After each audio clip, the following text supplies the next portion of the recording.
जैसा कि आपने टाइटल में पढ़ लिया, नींद आलकस ये एक ऐसी बीमारी है जिसने सैकड़ों हजारों लाखों लोगों की जिंदगियां तबाह कर दी और उनको असफलता के मुंह में घेर दिया।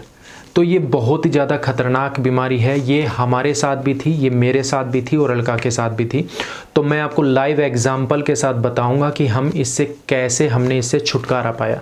तो वीडियो को पूरा देखिएगा। मैं सच बताऊं तो जब मैं तैयारी कर रहा था ना, तो मुझे कोई ऐसा बताने वाला नहीं था कि क्या है, क्या सही है, क्या गलत है। और मुझे नींद आती थी। मुझे पता है कि आप में से भी बहुत सारे लोगों को पढ़ते समय हमेशा नींद आएगी। वैसे आप बैठे रहो, पिक्चर देख लो या ख्याली पुलाव भी आप बनाते रहोगे तो नींद बहुत कम आएगी। लेकिन जैसे आप किताब खोल के बैठोगे, पता नहीं कैसा ये माइंड में सिस्टम है कि नींद आनी, आलकस आना शुरू हो जाएगा। तो आप अगर घंटों भी किताब लेके बैठे रहते हो तो भी आप सही से उसे पढ़ नहीं पाते, समझ नहीं पाते। तो ये समस्या मेरे साथ थी, पर मुझे कोई बताने वाला नहीं था। फिर भी मैं कैसे तैसे करके मुझे जॉब मिल गई। लेकिन जब मेरी शादी हुई अलका के साथ और अलका ने ये जाहिर की अपनी तमन्ना कि मुझे एक जॉब चाहिए, तो मैंने कहा ठीक है यार, तो इसके लिए हम स्टडी करते हैं। तो वो जब स्टडी करती थी तो उसके साथ भी सेम प्रॉब्लम होती थी। उसको आलकस आएगा, नींद आने लग जाएगी। मैं उसको कई बार समझाता था। मैंने कहा अगर ऐसे नींद बीच बीच में आएगी या फिर तू आलकस में रहेगी तो तू पूरे दिन भी पढ़ती रहे तो कामयाब नहीं हो पाएगी। वो भी जानती थी, पर वो कहती थी क्या करूँ, मैं पढ़ने बैठती हूँ तो पता नहीं क्यों आलकस ज़्यादा आने लग जाता है। और डायरेक्टली मैं बात करूं तो 1-1.5 साल हो गया था। उसने 2-3 एग्ज़ाम दिए थे, शायद 3 या 4 एग्ज़ाम दिए थे और हर किसी में वो मेरिट आउट हो जा रही थी। अब 1-1.5 साल, 1.5 या पौने 2 साल हो गए थे। तो मेरी मम्मी ने कहा कि बेटा अब ऐसा है कि और भी जिम्मेदारियां हैं घर में, तूने बहुत अच्छी मेहनत की, तू मेहनत भी कर रही है, पर हर किसी की किस्मत में नौकरी या बिजनेस होना ऐसा लाजमी नहीं है। तो ठीक है, कोई बात नहीं, बाकी जो जिम्मेदारियां हैं उनको भी अब निभाना शुरू करो, परिवार भी बढ़ाना है और बाकी चीज़ें भी करनी है। यहाँ से अलका को थोड़ा सा डर शुरू हुआ कि यार हो सकता है कि अब मुझे कह दे कि भाई अभी फॉर्म मत भरो। तो वो थोड़ा सा तो और ज़्यादा पढ़ने लगी। आलकस में ज़मीन आसमान का तो मैं नहीं कहूँगा, लेकिन 19-20 का अंतर आया, एक डर आ गया उसके अंदर। फिर उसके बाद जैस हो गई। जैस होने के बाद उसने CPO का फॉर्म भरा था।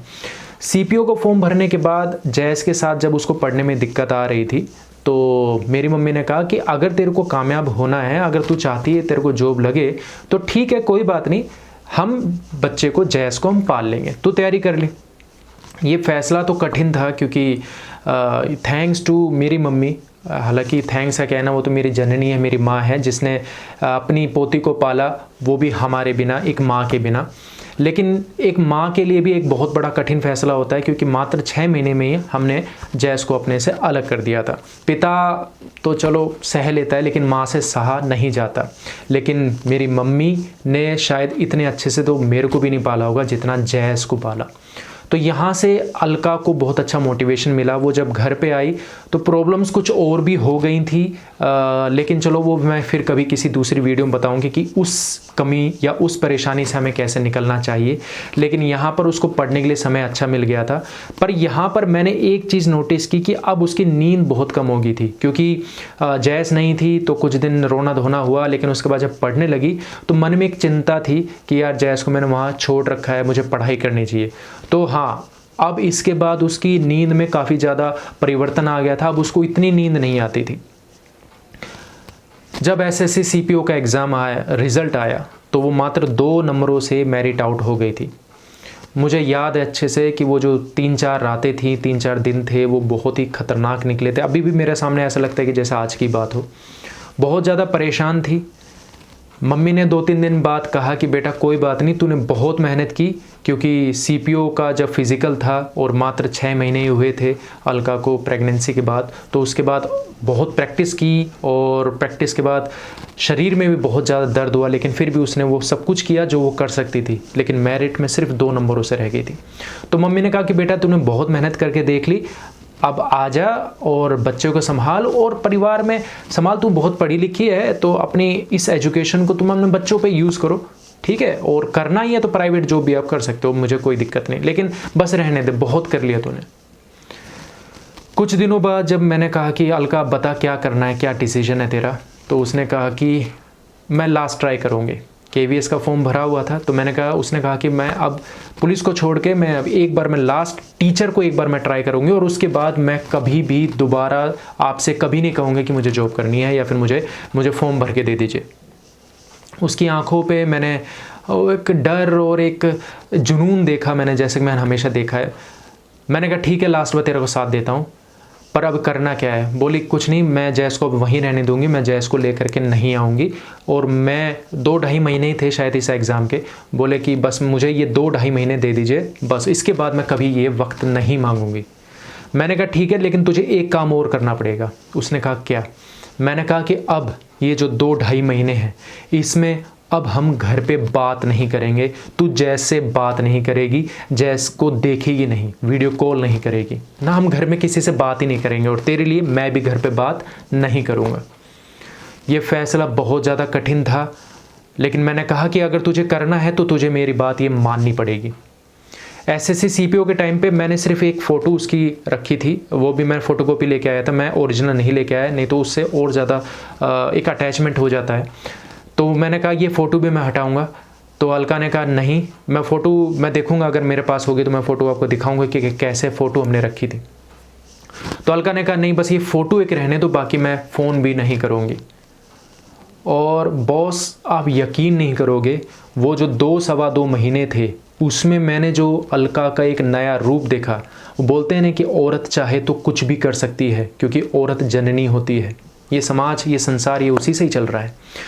मैंने उसके अंदर वो परिवर्तन देखा जो मैं SSC CPO में भी नहीं देख पाया। वो बंदी रात को 12-1 बजे तक पढ़ती थी और सुबह 3-4 बजे अपने आप उठ जाती थी। घर का सारा काम किया, मेरे लिए सब कुछ काम किया और फिर किताब में बैठ गई। उसको मुझे लगता था कुछ और है ही नहीं, आंखों में आंसू नहीं थे, खाना बहुत कम कर दिया था, लेकिन हेल्थ में मुझे कोई ऐसा इशू नहीं दिखा। हाँ, थोड़ी कमज़ोर ज़रूर हो गई थी वो, लेकिन वो जो उसका टाइम था, वो टाइम जब मैंने देखा, मैंने कहा हाँ यार, इसको बोलते हैं कि जब हमें कोई चीज़ प्राप्त करनी होती है ना, तो इसको कहते हैं मेहनत। मुझे कभी SSC CPO भी मुझे 1-2 बार कहना पड़ा था, लेकिन इस एग्ज़ाम में मुझे बिल्कुल भी कहना नहीं पड़ा कि नहीं है, मुझे मोटिवेट करने की ज़रूरत ही नहीं पड़ी। बल्कि मैं खुद अचंभा था, मैंने कहा यार कहीं ऐसा ना हो कि इतनी मेहनत करे और एग्ज़ाम के टाइम पर बीमार हो जाए, लेकिन मैंने उसको कुछ नहीं कहा। और वो बंदी ने मेहनत की, और जहाँ वो 3-4 साल से हर बार मेरिट आउट हो जाती थी हर एग्ज़ाम में, उसने सिर्फ ये 2-2.5 महीने की प्रैक्टिस में उसने 3 एग्ज़ाम क्वालिफाई किए। KVS TGT मैथ को क्वालिफाई किया, KVS PRT को क्वालिफाई किया और साथ में PRT के लिए जो CTET था उसको क्वालिफाई किया। तो ये चीज़ मैं आपको इसलिए बता रहा हूँ कि सोचिए, जिस बंदी को इतनी नींद आती थी, अचानक उसकी नींद कहाँ गायब हो गई। ये मैं अच्छी तरह से जानता हूँ और आप भी समझ गए होंगे। अगर आप तैयारी करना चाहते हो, अगर आप चाहते हो कि जो आप चाहते हो वो मिल जाए, तो बॉस, जो आपकी सबसे करीबी चीज़ होगी ना, जिसको आप सबसे ज़्यादा प्यार करते होंगे, उसको अपने से उतने दिन के लिए दूर कर दीजिए। और दूर मतलब बिल्कुल दूर। अलका सबसे ज़्यादा प्यार कर रही थी जैस को, क्योंकि उसने उसको जन्म दिया था और मात्र 6 महीने में वो उससे दूर हो गई थी। और जब मैंने उसको फ़ोन करने से भी मना कर दिया, तो उसके दिल में ये हो गया कि अब मुझे जो कुछ भी करना है, मुझे अपनी बच्ची के लिए करना है। यही उसका मोटिवेशन था। और इसी मोटिवेशन के बल पर अचानक शरीर में ये होता है, बॉस, मुझे नहीं पता साइंस कब प्रूफ कर देगी, लेकिन ये होता है, एक ऐसा केमिकल लोचा होता है कि बंदे को सिर्फ वो ही दिखाई देता है। वो फ़ोटो को दिन में सिर्फ 1 या 2 बार देखती थी, और उसके बाद उसके दिमाग में नींद, कहते हैं 6-7 घंटे की नींद चाहिए, वो 3-4 घंटे भी कभी कभी नींद लेती थी, लेकिन फिर भी एकदम फिट थी। एग्ज़ाम भी दे के आई, इंटरव्यू भी क्वालिफाई किया, सब कुछ उसने क्वालिफाई किया।